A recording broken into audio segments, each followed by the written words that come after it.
I believe کہ ہر کام مذہبی ہے اگر فیتھ کے لینس سے اس کو اپروچ کیا جا رہا ہے، اور ہر کام دنیاوی ہے اگر وہ فیتھ کے لینس کے بغیر ہے.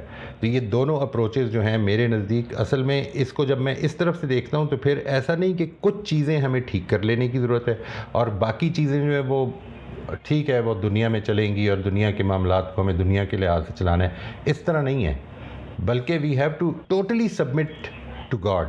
یعنی یوں سمجھ لیں کہ at every instance in my life میرے پاس ایک چوائس ہے کہ میں نے دنیا کو ترجیح دینی ہے یا خدا کی رضا کو حاصل کرنے کو ترجیح دینی ہے.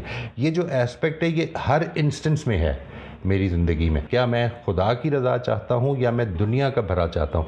یہ جو ایسپیکٹ ہے this comes in front of me at every instance. I don't agree with this whole idea کہ کچھ چیزیں ایسی ہیں جس میں ہمیں اپنی زندگی کو ٹھیک کر لیں تو باقی چیزیں جو ہیں بس ان کو بہت کمپلیکیٹ نہیں کرنا چاہیے. دس از اے ویری سمپلسٹک اپروچ. اور یہ اس میں اس کو اگر جو پچھلی بات میں نے آپ سے عرض کی اگر ادھر سے اس سے ریلیٹ کروں تو یہ بیسیکلی ادھر سے پیدا ہونے والی اپروچ ہے جس کو میں کہتا ہوں کہ یہ سپرفیشل یا انٹروجیکٹڈ لیول پہ ہے یا زیادہ سے زیادہ انٹیگریشن کے لیول پہ ہے، جدھر میں عبادات کو مثال کے طور پر روزہ رکھنے کو خدا سے ریلیٹ کر رہا ہوں، نماز پڑھنے کو خدا سے ریلیٹ کر رہا ہوں، لیکن اپنا کاروبار کرنے کو خدا سے ریلیٹ نہیں کر رہا. وہ انٹرنلائزڈ لیول پہ نہیں ہے.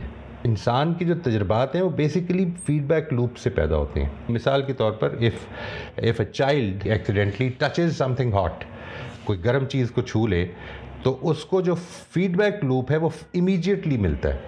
تو وہ ایک دفعہ، دو دفعہ، تین دفعہ اگر کرے گا تو وہ یہ سیکھ لے گا کہ گرم چیز کو نہیں چھونا. وہ فیڈ بیک اتنا تیزی سے ملتا ہے. اور یہ بڑا چھوٹا سا بچہ جو ہے وہ بھی سیکھ لیتا ہے. لیکن وہ بچہ جو ہے وہ 10 12 15 20 کئی دفعہ 30 35 40 سال کا بھی ہو جائے تو وہ یہ نہیں سیکھ پاتا کہ وقت ضائع کرنے سے زندگی کو نقصان پہنچتا ہے، اس لیے کیونکہ اس کا فیڈ بیک لوپ جو ہے وہ ڈیلیڈ ہے. ٹھیک ہے جی. معاملہ یہاں پر یہ ہو رہا ہے ایمان کی زندگی، ایمان کے معاملات میں معاملہ یہ ہو رہا ہے کہ اس کا جو فیڈ بیک لوپ ہے وہ اصل میں موت کے بعد شروع ہوتا ہے. تو اس سے وہ جو اور بھی ایکسپیرینس ہے وہ ہمارا وہ ایکسپیرینس کوئی وہ والا ایکسپیرینس نہیں بنتا جو کہ زندگی کے تجربات کا بن رہا ہوتا ہے، بلکہ وہ ہمارے لینز کا ایکسپیرینس ہے، وہ ہماری اپروچ کا، ہماری پرسپیکٹیو کا ایکسپیرینس ہے کہ جس کے بغیر وہ ایکسپیرینس حاصل کرنا ممکن نہیں ہوگا.